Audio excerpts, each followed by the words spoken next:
O governo Lula acelerou o Brasil. Tirou milhões da miséria e dinamizou a economia. Este foi o primeiro grande salto brasileiro. O governo Dilma seguiu avançando, ampliou o Bolsa Família. Está superando a miséria, valorizando a mulher e o consumidor, investindo em saúde, educação e infraestrutura e moralizando o setor público. Assim, prepara o segundo grande salto brasileiro, o salto mais definitivo da nossa história. Quero contribuir para a construção de uma ampla e profunda reforma política que amplie a participação popular. Nós aqui temos que construir a hegemonia partidária também. A Frente Ampla conseguiu isso no Uruguai. O Chaves conseguiu isso na Venezuela e agora o Holanda quase que consegue. Quero, nesse momento, propor o debate que autorize o funcionamento de um processo constituinte específico. Não é possível. A teoria constitucional não conseguiria explicar uma constituinte parcial. De modo que ninguém pode convocar um poder constituinte e estabelecer previamente qual é a agenda desse poder constituinte. Boa noite. Inclusive, você tem aquela propaganda em maio de 2013 do PT falando sobre o salto definitivo da história brasileira, o grande salto adiante, em que ia ali a bandeira vermelha e a do PT à frente do Brasil, que até hoje eles nunca explicaram o que eles queriam dizer com aquilo. Sem contar que é uma propaganda maoísta, né? Pra quem acha que o PT é moderado. Que antecedeu em uma semana, praticamente, as manifestações, os primeiros atos ali, enfim. Então, são coisas que é importante a gente lembrar e prestar atenção naquilo. Quando eu falo de 2013 em palestras, apresentação, eu sempre mostro aquele filminho para falar, ó, eles falaram que iam fazer isso, em seguida aconteceu isso. Eles fizeram. Liguem os pontos. E eles fizeram. E eu acho que vale muito a pena a gente falar um pouco sobre como a gente chegou aqui. Há sempre uma discussão sobre o que significa a candidatura do Bolsonaro, o que significam as eleições de 2018, e eu acredito que é muito oportuno nós dois conversarmos sobre isso, porque eu sempre... Eu não tenho nada a ver com isso, você trabalha sozinho. Eu sempre posiciono o início disso tudo aqui, se a gente for ter um marco inicial, em 2013, que é o assunto do seu livro. Você vai querer me fazer trabalhar mesmo, né? Não, você vai ter que falar sobre isso. Eu costumo brincar ali com os meus amigos mais próximos que junho de 2013, paradoxalmente, por incrível que pareça, pode ser mais ou menos ali o nosso maio de 68. Por quê? Começou... 68. Essas comparações, depois você vai ver que a esquerda vai pegar só esse trecho do que você falou, entendeu? Selecionar, deixar só 4 segundos e vai viralizar. Não, é bom. Eles estão bastante confusos, ainda não conseguiram entender a gente. Quem sabe eles começam a puxar o fio por aí.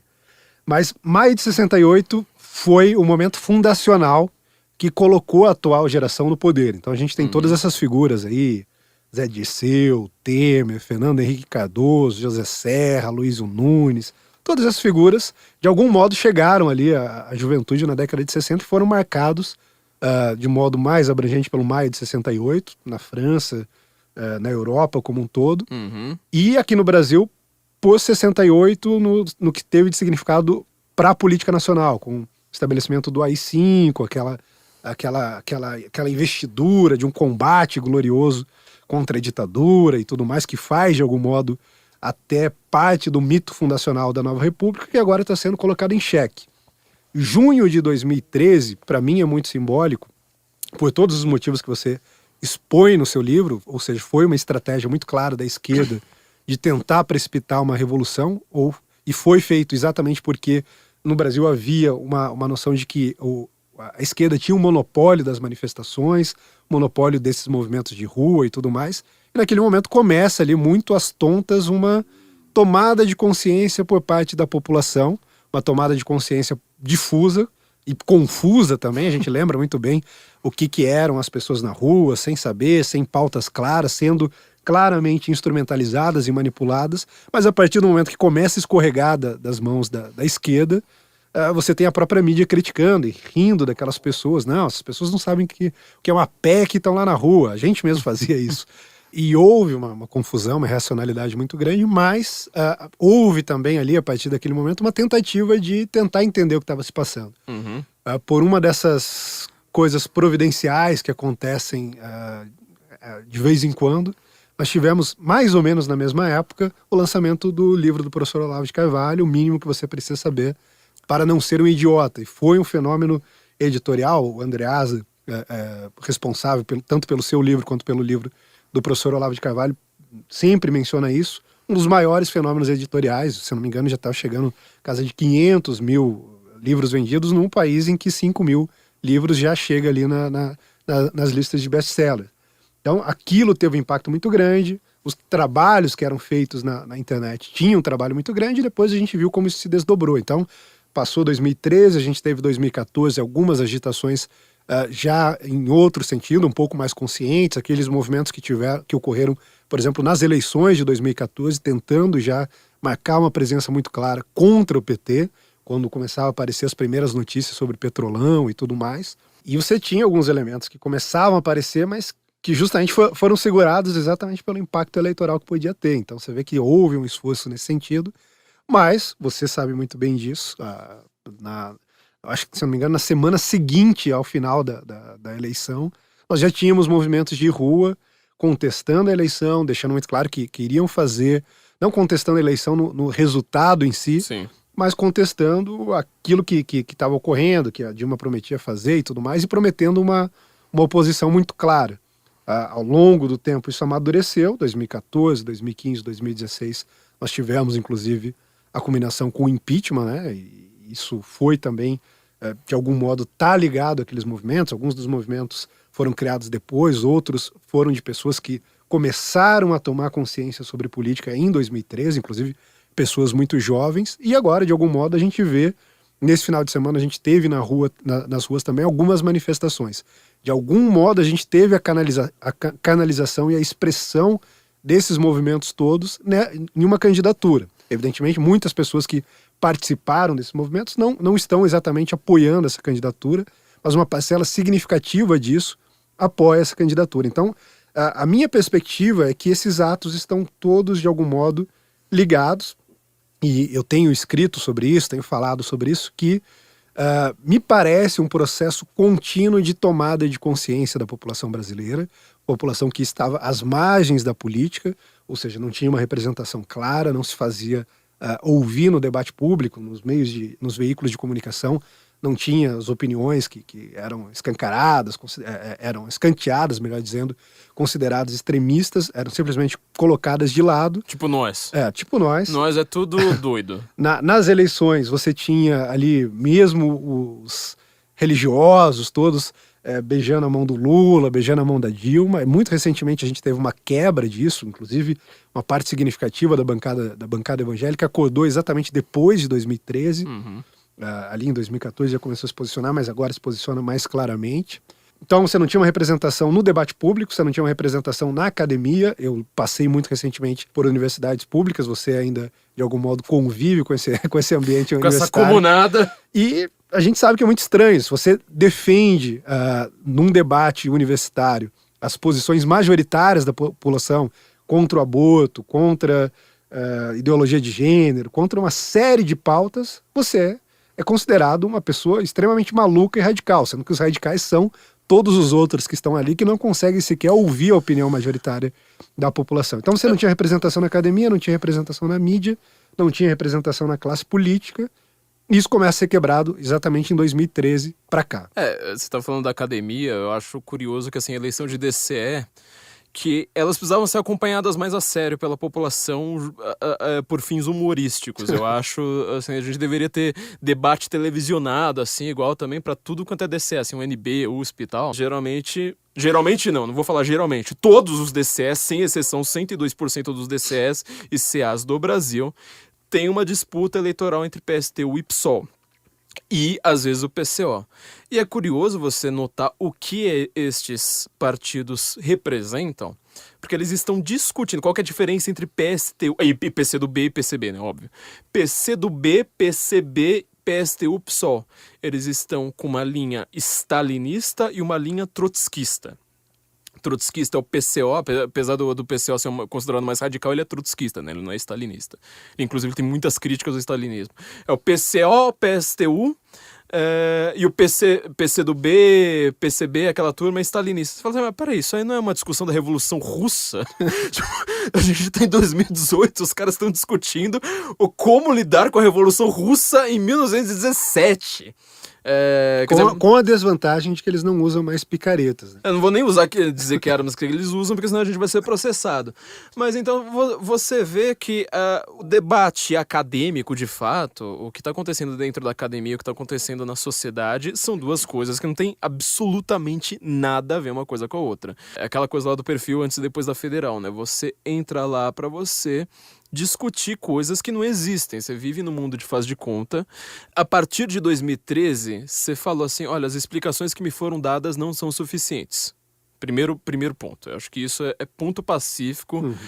Inclusive, eu acho que talvez entre a esquerda, porque você vê que o debate da esquerda, eles lançaram vários livros depois falando assim, a gente precisa fazer um novo debate. Falando, o que a gente vai fazer? O Zé Dirceu fala ainda hoje que 2013 ainda precisa ser compreendido, que ele não entende o que aconteceu ali, que ele até usa essa expressão, ele falou, houve muita sociologia barata em cima de 2000, criticando a própria esquerda nesse sentido. Mas é um momento, querendo ou não, fundacional, e você identificou isso no olho do furacão. E o Eugênio Butti, por exemplo, que é um petista mais histórico, gabaritado acadêmico, ele também lançou um livro com todo o apoio da mídia, não vendeu nem 10% do meu mesmo assim, explica lá, fala, não, porque agora os protestos, a gente precisa ver, não sei o que, babá, e de novo, eu fui ler os livros dele, foram vários livros sobre protestos de esquerda que eu fui ler, não lembro agora nem de todos, mas quase todos eles estavam falando, ninguém compreendeu 2013. Eu tinha que sempre levantar a mão e falar assim, meu filho, pera lá. Só você ler meu livro que tava tudo explicado em tantos detalhes que o livro ficou gigante. Mas enfim, essa tomada de consciência da população foi primeiro lugar. As explicações que me foram dadas não são suficientes, elas não explicam a realidade. Agora acho que vamos chegar a um ponto fundamental do que você está querendo dizer, que parece que o Brasil está sendo refundado. Então. Exatamente isso. Eu não sei o que vai ser colocado no lugar, nesse sentido, é sempre bom deixar isso claro, a gente tem riscos, inclusive, mas a minha perspectiva é essa. Então, em 2013, a gente começa a colher os frutos dos trabalhos que haviam sido feitos antes, sobretudo o do Olavo. O Olavo tem livros, por exemplo, A Nova Era e a Revolução Cultural, que é de 1993, onde ele já diagnosticava todo o problema da esquerda nacional e o que estava se passando no país. E ele sozinho, né? A grande questão do Olavo é que a gente sempre precisa frisar isso, assim, por séculos. Ele fez isso sozinho. Foi sozinho, abriu espaço onde não tinha, quebrou a hegemonia cultural da esquerda. E ele quebrou assim, pegou assim e falou assim, a esquerda mundial inteira tá errada, eu vou explicar por quê. Isso foi... Eu tenho circulado muito agora, assim, e isso fruto também dessas coisas de 2013, então você também, a gente conversa com pessoas de movimentos, coisas que têm surgido, e muitas das ideias, se não todas, que estão em circulação, foram postas exatamente pelo Olavo. Pessoas que sequer sabem quem é o Olavo, às vezes, estão reproduzindo ideias que ele colocou em circulação, diagnósticos, críticas, propostas. Então isso é de uma grandeza muito grande, e você tem ali a figura do Olavo exatamente nesse momento fundacional. A gente teve ali um ato que foi, como eu disse, a meu ver, providencial, que foi a consolidação nisso, num livro muito fácil de acesso universal, que foi o Mínimo. Eu acho que o Mínimo ajudou muito nesse sentido, mas acabou apontando para todo o trabalho que havia sido feito antes, seja no curso online de filosofia, no Trout Speak. Mesmo porque ele é um compilado. E o próprio Bolsonaro, em certa medida, é um filho de 2013. E eu falo isso, inclusive, por uma nota pessoal. Eu tive em maio de 2013 no gabinete do deputado Jair Bolsonaro, me lembro como se fosse hoje. Passei lá por curiosidade, estava em Brasília, falei, vou lá visitar a Câmara, passei na frente do gabinete dele, falei, vou bater aqui para ver. Eu sabia quem era, evidentemente. Conversei com o Jair ali, a gente conversou algumas coisas. Na época ele tinha 30 mil seguidores no Facebook. 30 mil seguidores. A página Bolsonaro Zoeiro tinha mais do que isso.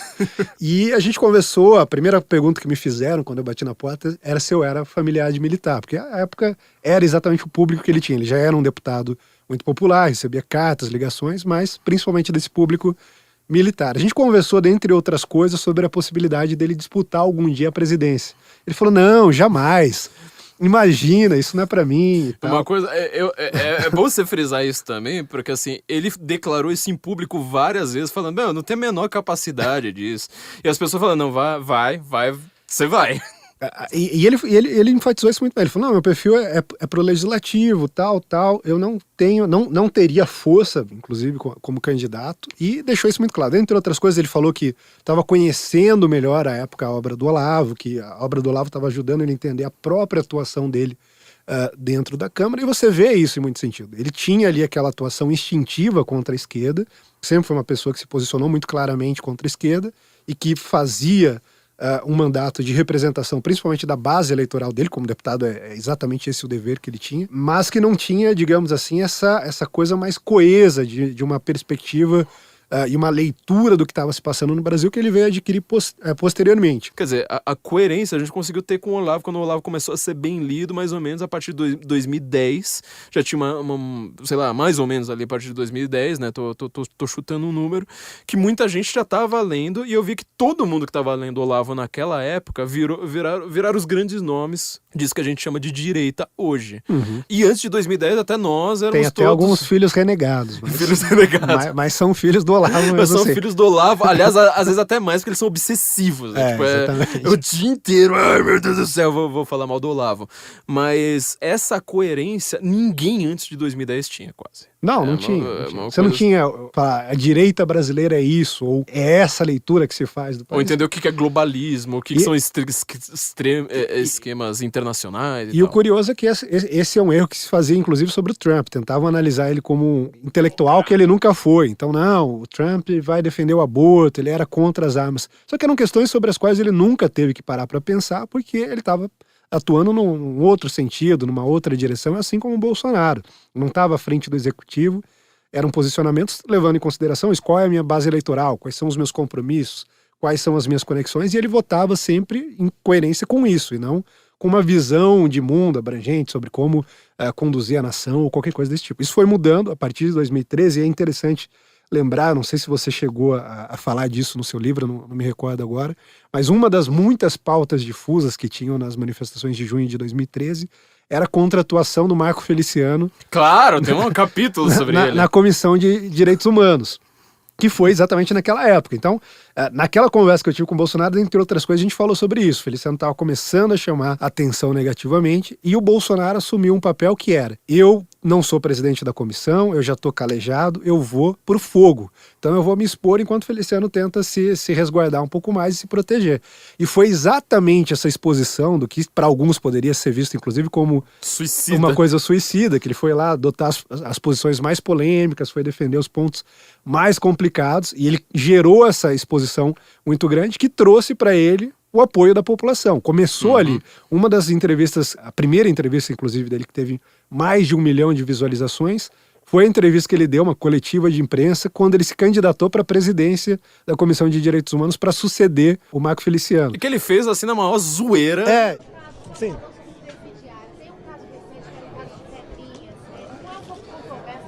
Não. A única coisa boa do Maranhão é o presídio de Pedrinhas. É só você não estuprar, não sequestrar, não praticar latrocínio, que tu não vai pra lá, porra. Acabou. Tem que dar vida boa pra aqueles canalhas. Eles fodem nós a vida toda. E daí que nós, trabalhadores, vamos manter esses caras presos uma vida boa. E tem que se fuder, acabou. Acabou, porra. É a minha ideia. E quem não tá contente, trabalhe contra a minha chegada na comissão. Tá ok? E aí ele reúne todo mundo ali, fala que a melhor coisa do Maranhão é o presídio de Pedrinhas, que é só não matar, não roubar, não cometer latrocínio, que você não vai pra lá, porra. E aquela coisa que todo mundo já conhece. Tem que se fuder, acabou, porra. Essa é a minha ideia, como ele fala. Tudo que eu tenho a dizer. Naquele mês, então, exatamente pouco antes das manifestações de junho, teve uma manifestação dos evangélicos em Brasília. Silas Malafaia e outros líderes colocaram lá cerca de 1 milhão, não saiu na mídia em lugar nenhum na época. Porque é 1 milhão. E o único deputado não evangélico que se pronunciou, que foi convidado a se pronunciar naquela manifestação, foi exatamente o Bolsonaro. E aí ele tem um vídeo ali que dá pra ver que ele tá um pouco nervoso, ele fala alguma coisa e ele manda: Brasil acima de tudo, que é o jargão um slogan do Exército já consolidado, mas como ele estava falando com o público religioso, ele emenda: Deus acima de todos. E foi assim que nasceu o slogan dele. Então, junho de 2013 tem uma importância para essa eleição, tem uma importância para o que está se passando no país, e foi um momento também que começou a se colocar em xeque a nova república, começou a se colocar em xeque também o mito fundacional da Nova República, o próprio Bolsonaro, muito mais do que a gente, muito mais até do que o professor Olavo de Carvalho nesse sentido, sempre questionou, digamos assim, os consensos historiográficos, os consensos midiáticos sobre o que ocorreu no regime militar. Era um assunto um pouco tabu, a gente questionava até certo ponto, mas tomando todos os cuidados. Ele veio como um trator, homenageando o Ustra e fazendo aquela coisa toda. E não para de fazer isso. E retomou esse debate. E é um debate que precisa ser retomado, um debate que precisa ser feito, e a gente tem agora, inclusive, do ponto de vista do mercado editorial, boas produções que trazem essas coisas todas para o centro do debate. Um exemplo disso é o livro 1964, O Elo Perdido, que trata de documentos, de fontes primárias da atuação de serviços secretos do leste europeu aqui no Brasil. Durante todo o tempo a gente sempre ouvia falar, não, a CIA, o FBI, o não sei o quê. Mas parece coisa de filme, né?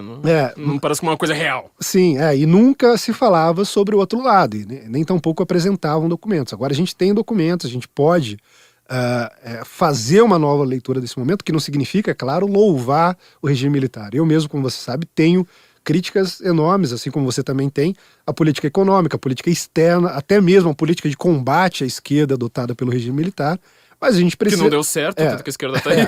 Mas a gente precisa entender o regime militar pelo que ele foi, não por esse símbolo monstruoso que era colocado ali para simplesmente manter um arranjo de poder, que foi o que aconteceu do início da Nova República em 1988 até os dias de hoje. E agora a gente tem isso em xeque. Então a gente tem uma chapa pura, com 2 militares, um capitão e um general, que não tem papas na língua, que estão liderando a candidatura. E que trouxeram... E o capitão na frente ainda.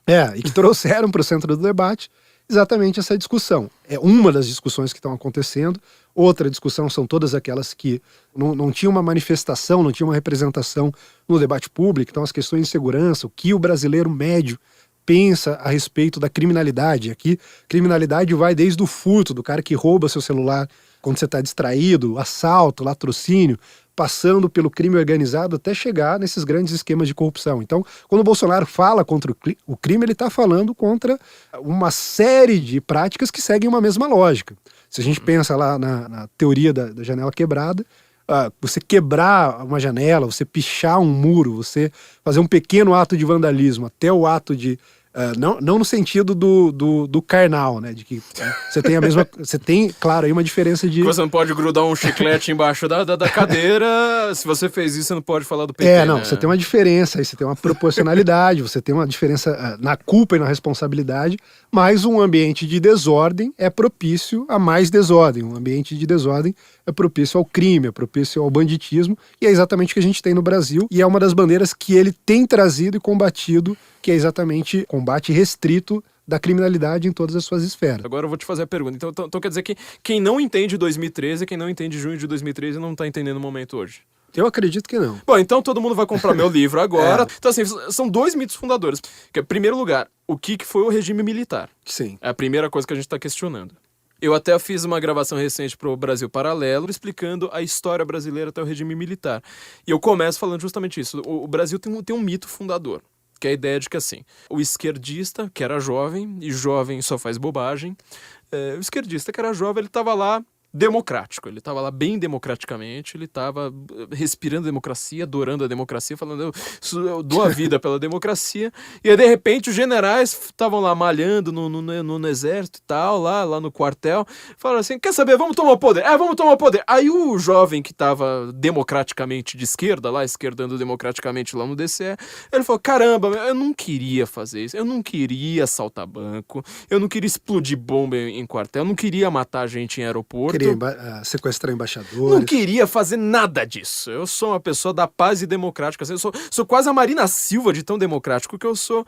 Só que agora eu vou ter que matar gente em nome da democracia.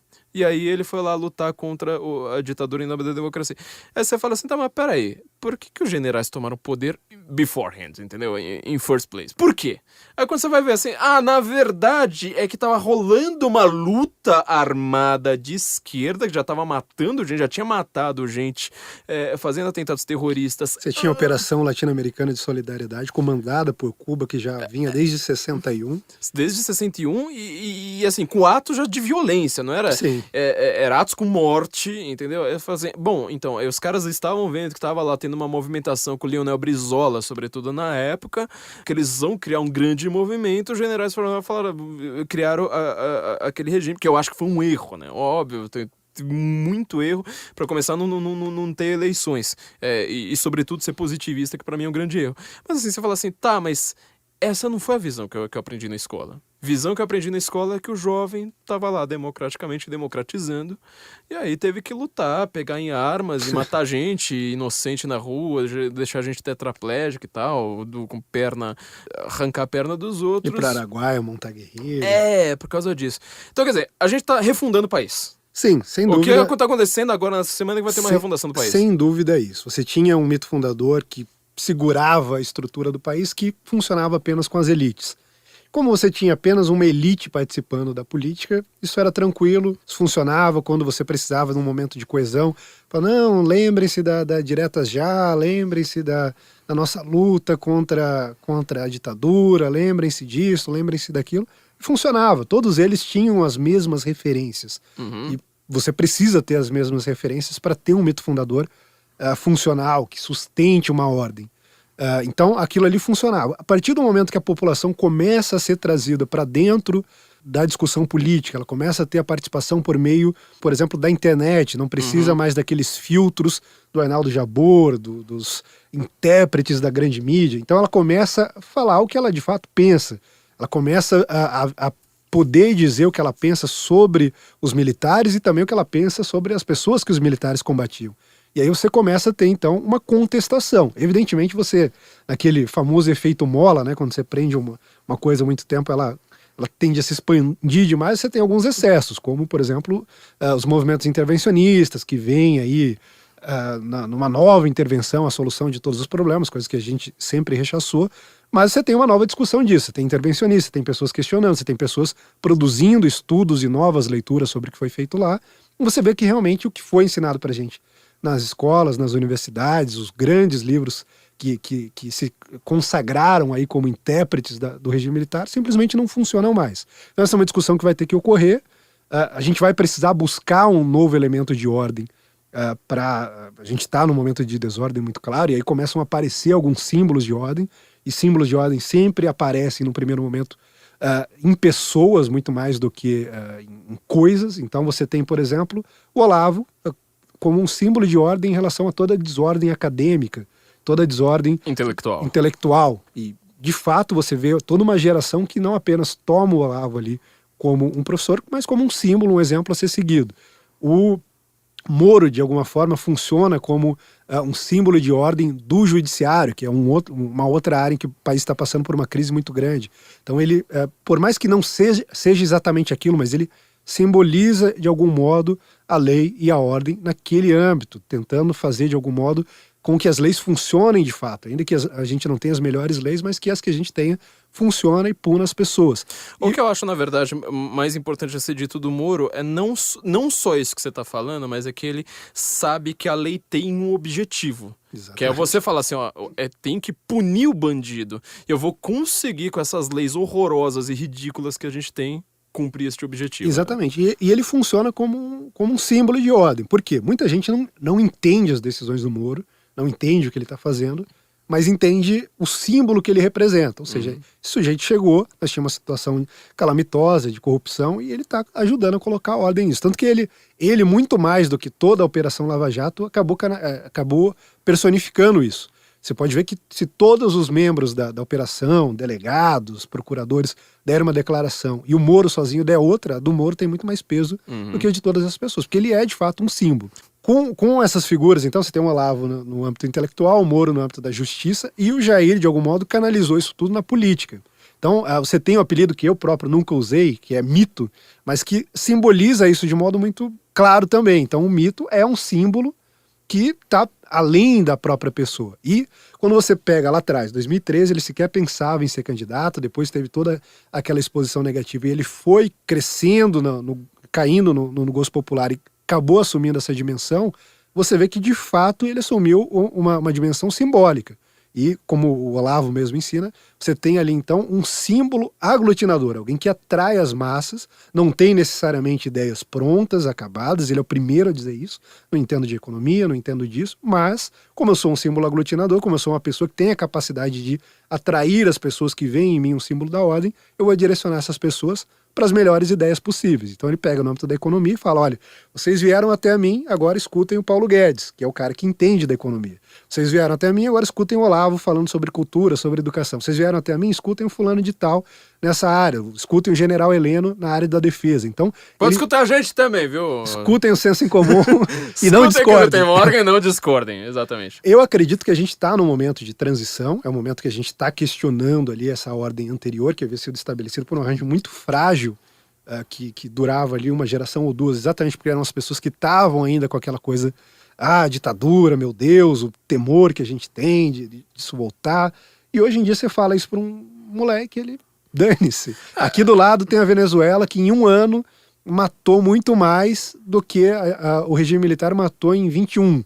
Você tem a Nicarágua, que é um país minúsculo, que é menor do que uma cidade aí de interior do Brasil, e matou também muito mais do que o regime militar em todo o seu período. Então, começa a se questionar, tá, tudo bem, o regime militar era um problema, foi um problema, houve erros muito sérios ali, mas será que a alternativa que está se colocando, usando esse espantalho do regime militar, que é um risco afastado há bastante tempo, não é ainda pior?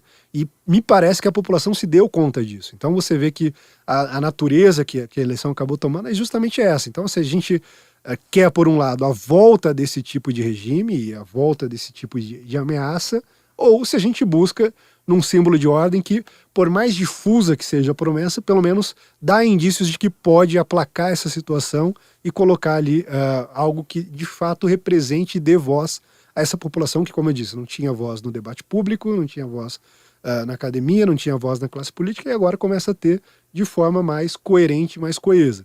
É um processo ainda, é um momento de transição. Como eu disse, esse processo pode ser até, em certa medida, incerto. A gente não sabe, por exemplo, qual vai ser o desenrolar disso após um governo Bolsonaro, ou enfim, a própria relação de um governo Bolsonaro com os demais setores da sociedade, mas o mais provável aqui é que você tenha realmente um novo momento, porque você tem uma série de feitos da população, e aí quando a gente fala em mitos fundacionais, a gente fala exatamente sobre os grandes feitos comuns de um povo. Então a gente tem tomada de consciência em 2013, expulsos os partidos comunistas da rua, as ruas se esvaziam e voltam para casa, começam a se conscientizar, começam a tentar lutar contra a esquerda e o PT em 2014, não vencem a disputa ali num primeiro momento, mas consegue buscar, por meio da legalidade, o impeachment e impedir a presidente. Depois disso você tem uma série de outros atos, e a eleição,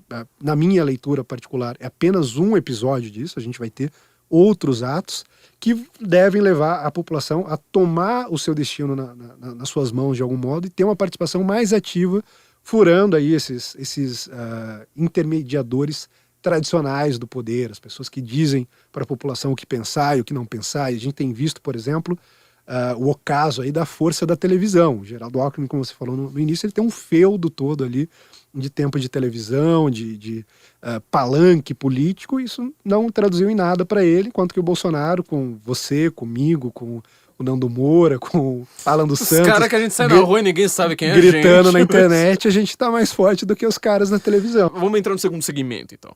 A gente tá, pelo que você tá me explicando aqui, está concordando com a análise que a gente sempre fez, que a nova república acabou. Sim, a nova república acabou. Foi pro saco, não tem... Então, assim, entrando Fernando Andrade, entrando Jair Bolsonaro, a primeira coisa que você vai fazer... Entrando Cabo Daciolo. Entrando Cabo Daciolo. Entrou o Cabo Daciolo, a gente vai ter, então, uma semana de glorificação a Deus, foi o que ele falou, ele prometeu.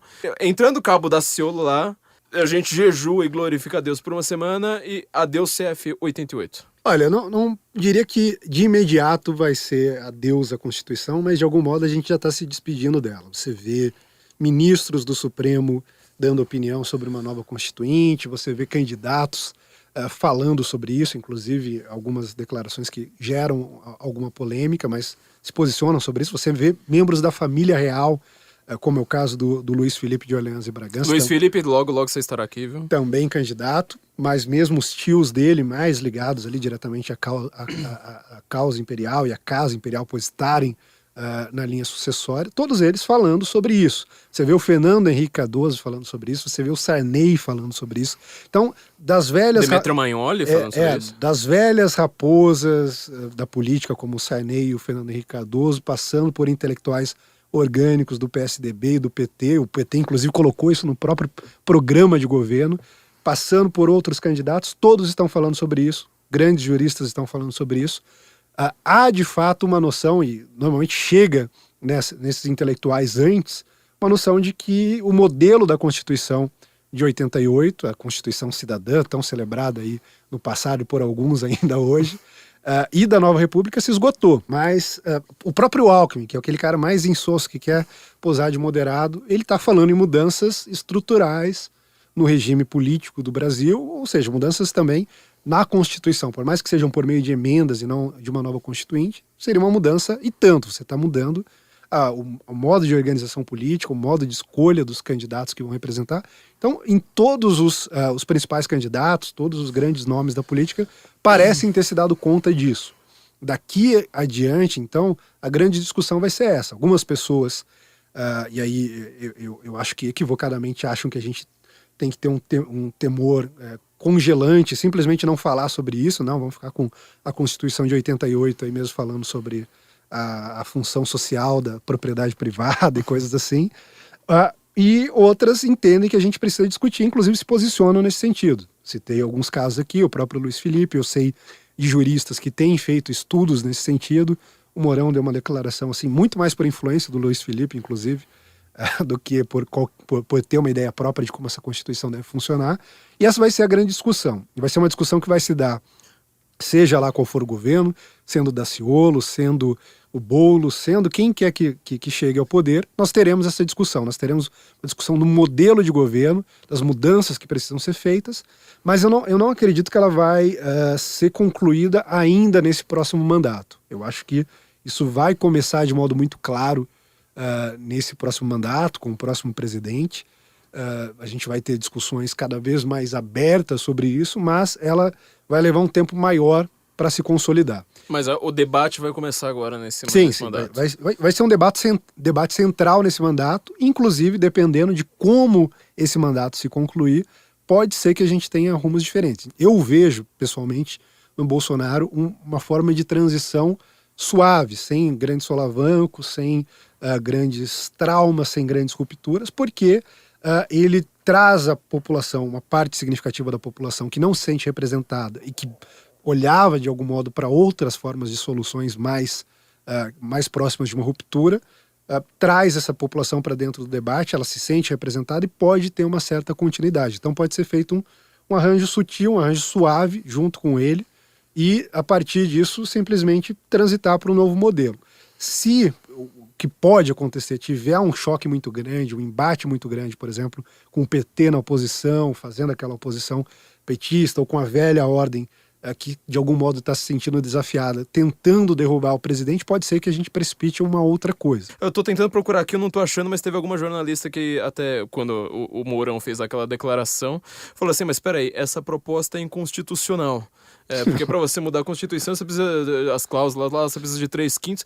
Você tinha que explicar pra ela, falar assim, minha filha, a gente tá chamando uma Constituição nova. Não existe Constituição constitucional, caceta. Tipo, você precisa ser um gênio da lâmpada, assim, a Constituição de 88 provavelmente violou a Constituição. A Constituição anterior era. Mas, como você disse, agora nós temos uma camada adicional de governabilidade. Antes a gente tinha que olhar apenas como que a gente tem ali de distribuição no Congresso, quem são os deputados, os senadores. Agora a gente tem, como ficou muito claro de 2014 para cá, a gente tem a população. A população é um elemento importante. A Dilma não conseguiu governar, não apenas porque até porque ela nominalmente tinha maioria no Congresso, mas não tinha maioria nas ruas. Vale lembrar sempre que no final de semana seguinte ao final do segundo turno de 2014, o MBL já estava nas ruas, outros movimentos estavam nas ruas, fazendo uma oposição muito clara ao governo do PT, que o PSDB mesmo não fazia. Inclusive Não fazia, não faz. Não faz. E o Aécio acabou fugindo disso, porque, enfim, depois ficou claro por quê, né?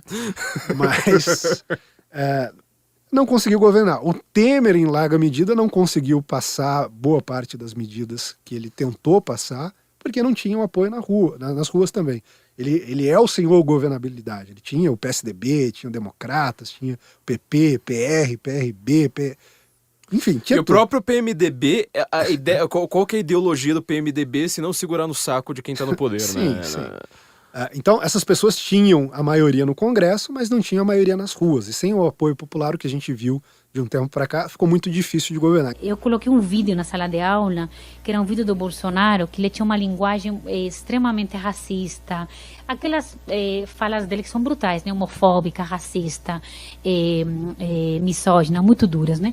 Mas com essa estética das redes sociais, não terá coisa do mito Bolsonaro, a música, aquela estética pop, aquela coisa folclórica, né, juvenil, etc. Coloco esse vídeo, insisto, com uma linguagem de ódio muito pesada, e a reação dos meninos, dos adolescentes na sala de aula foi aplaudir, todo mundo aplaudiu, né? Eu falei, mas gente, como assim, né? Vocês estão aplaudindo, o cara tá falando aqui coisas que são brutais, né? Mas, professora, é que o Bolsonaro é muito legal, né? Ele é muito bacana, ele é muito divertido, né? Ele é muito legal, ele é muito bacana, é muito divertido. Então, veja bem que perigo isso. New era coming soon. Então, eu sempre digo, é a nova direita da memificação do discurso de ódio. Então, veja bem que perigo isso.